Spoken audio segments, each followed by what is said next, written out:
Good afternoon, everyone. Thank you, ma'am, for that generous introduction about me. All the respected dignitaries on the dais and off the dais, I'm extremely happy to be present here today.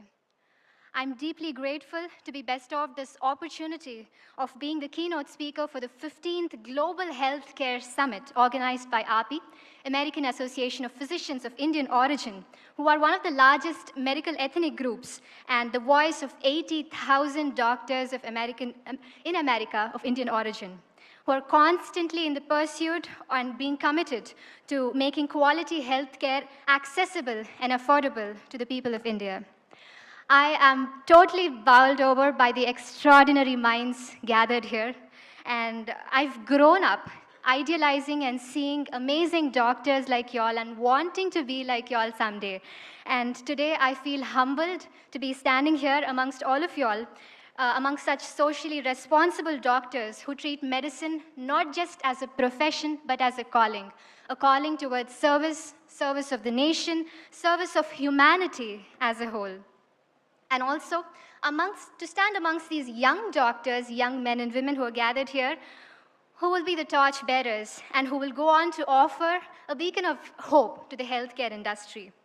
Before I begin, I would like to take this opportunity to offer my gratitude and respect to each and every doctor who's been part of the COVID-19 pandemic, who's been working day in and day out as warriors and risking their own lives.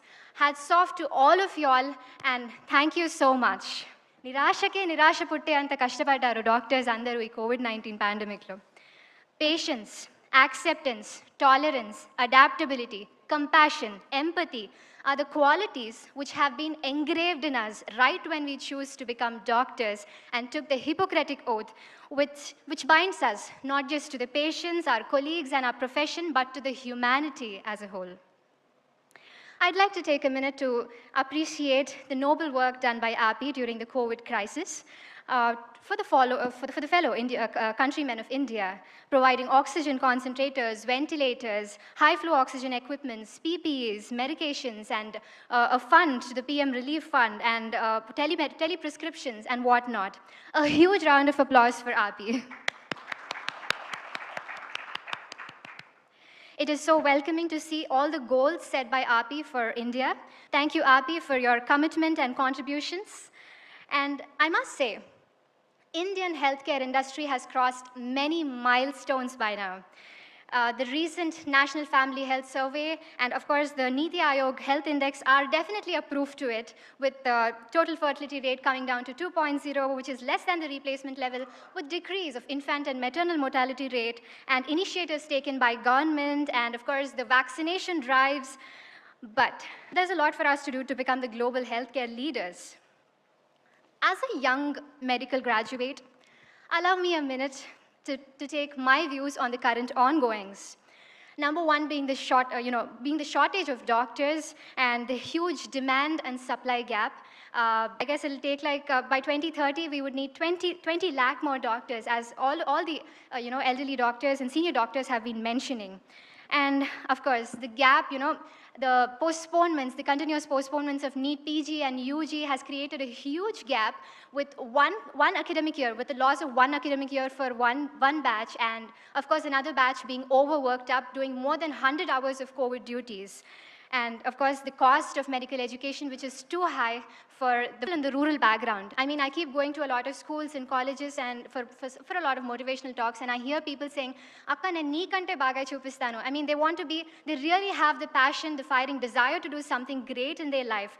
But unfortunately, a few of these pointers which, stop them from getting into post-graduation, either we have to get a top rank or have a reservation or, be born to rich parents or, compromise on your branch. So this has been happening since a while. And despite financial hardships, a lot of youngsters of India, they prefer studying overseas as, not for the sake of money, but for the sake of better expertise. And of course, the violence against doctors, which is high right now. And we need more research-oriented programs and fellowships, more of them, which, in the US, which some of the fellowships which we are not even aware of here. But let me tell you, with necessary changes made, We, the youth, are ready to, contribute our best to the nation. And I'm sure with, with amazing doctors like y'all and we youngsters and AAPI coming forward and the government coming forward, we are sure to see India as the #1 healthcare leader in the coming days. On a lighter note, prevention is better than cure is the topic of this summit, right? So we know that screening and early diagnosis are definitely doing great, but primordial and primary preventive measures and lifestyle changes are definitely are great steps towards, stopping the non-communicable diseases, be it diabetes or heart disease or hypertension or any of it. I have a question for all of y'all. How many of y'all are into fitness? Any kind of fitness, walking, yoga, anything, swimming. That is great. That is wonderful. Wonderful to see so many doctors being fit, because it is only when doctors are fit that patients would be inspired to be more fit, right? It is so nice to see us looking smart in front of our patients. And of course, as doctors, we get to stand 8 to 10 hours a day, and we need strong back and strong leg to be standing for so many hours a day. So it is extremely important that we keep ourselves fit, right? And we keep talking about diet, nutrition, and fitness, but how many of us make time for our own selves is important here, because you doctors are the most precious people of our society who are, who would be treating millions of patients. So if you don't take care of yourself, then who will take care of the patients, right? So self-care, self-love, making time for yourself, for your own self, and being your own doctor is definitely the need of the hour right now. At least 10 to 20 minutes a day. I'm sure that's not a lot for us. We can definitely make more, more than that, actually. Creating a 10 to 20-minute capsule of exercises for all of us to stay fit. And, we all know this fact that health is wealth. And, of course, the WHO, I'm a yoga practitioner, a certified yoga practitioner and trainer who's been training so many students and the Police Academies in a lot of places. And what I realized while doing yoga is that it deals not just with the physical aspects, but also with the mental, physical, emotional, and psychological aspects, which perfectly fits into the WHO definition of health, which says health is physical, mental, emotional, and psychological well-being, and not merely absence of disease or illness. Introducing yoga or any sort of physical activity into the, right from the childhood will develop a lifestyle habit and prevent them from having non-communicable diseases in their future. Not just that, it is also proved that waking up early in the morning and doing your exercises early in the morning has proved that those students are more productive and attentive. And of course, we would definitely want to look smart and more impressive and attractive, isn't it? Yes. Okay, let's keep our profession aside for a while. And let's talk about, I'm sure, behind your white coats, most of you all are incredibly talented. Am I right? Okay. How many singers in the house? Wow, I see a lot of hands up.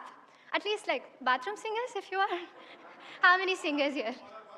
All are bathroom singers. Okay, how many dancers?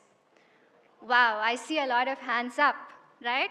So, hence proved that you all are incredibly talented behind your white coats. I'm called here to give a motivational talk, but I seem too young to motivate all of you all. But I think this is one of the points I'd really want to concentrate on, that I see amazing people, you could be swimmers, singers, dancers, poets, photographers, actors, bikers, and travelers, and whatnot.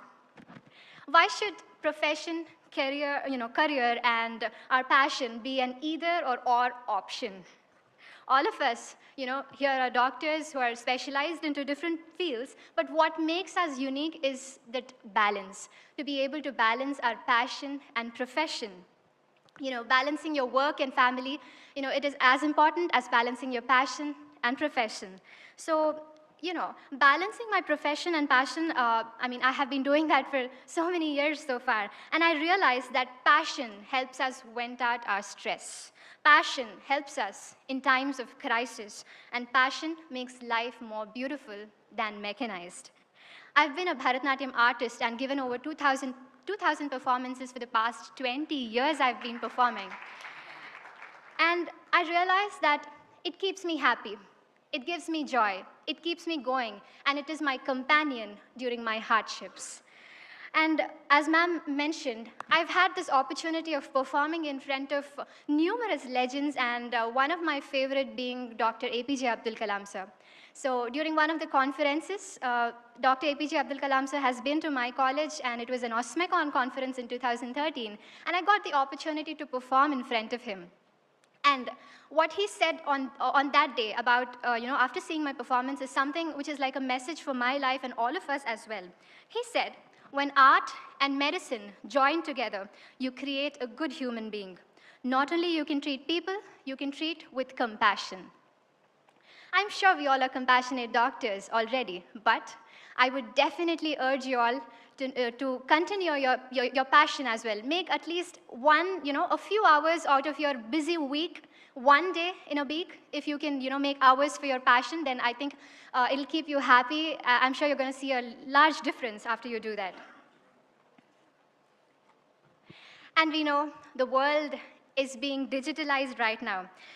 It is important to improve the digital presence of medical industry, and the beauty of technology is that it connects us to millions of people.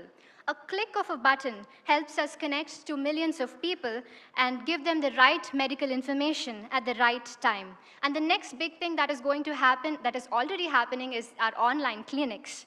But there are definitely pros and cons for everything. This, the pros we already know, but the disadvantages being that, some of the quacks may utilize this opportunity to give wrong information and wrong treatment, which I think with some kind of regulations from the government, we can definitely curtail that.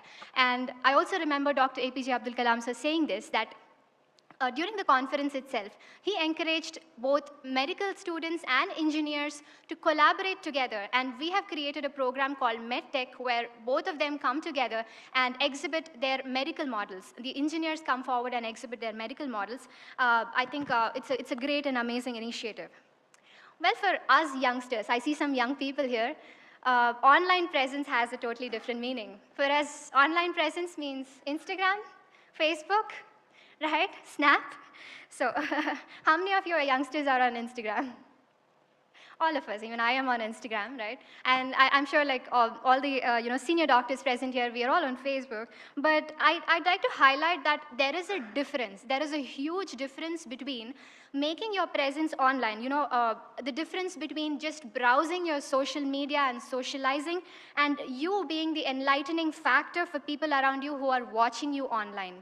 There is a huge difference between both of these.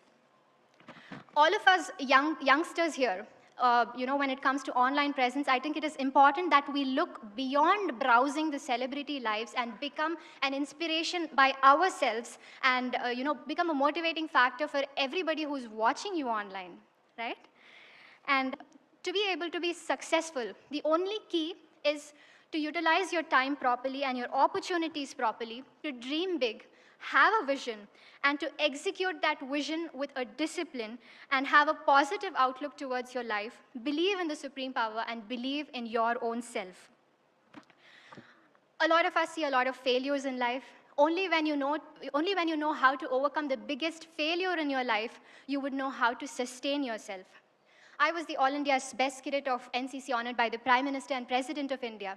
Being a doctor, being a Miss India, being a Bharatanatyam artist, a yoga practitioner, a philanthropist, and eco-activist, I can assure you that I have seen failures in every step of these achievements. I have failed once, I have failed twice and thrice. But, waking up again the next day morning and having a new hope again is what made me stand again in front of you all.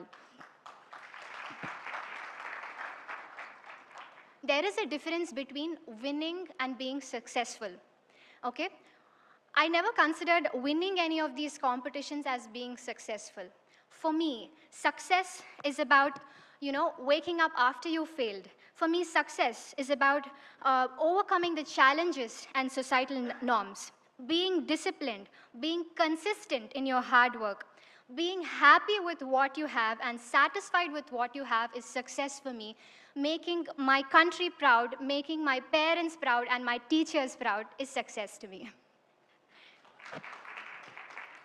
I think we've seen this, a lot of times it's been forwarded on our phones that the winner stands like this, and the person who got third will be celebrating the success, right? So that means that, the position or winning is not success absolutely. Being happy with what you have and enjoying your journey and, exploring yourself and being able to, chase your passion is success to me. And at the end of our lives, there shouldn't be any point where you look back and say, I wish I had done that. There should be a point where you have to say that, I chased my passion and I did that. But I must say this is just the beginning of my journey when I'm talking in front of legends like all of y'all. As I said, I grew up idealizing doctors like y'all, amazing doctors like y'all, and wanting to be like y'all. With all your blessings, I promise to serve my nation with total dedication and responsibility. And I must say, for all the youngsters here, the senior doctors would be passing on the torch to all of us, and I'm sure the torch is being certainly placed in the right hands. Thank you so much for this opportunity. I am deeply grateful for AAPI for giving me this opportunity.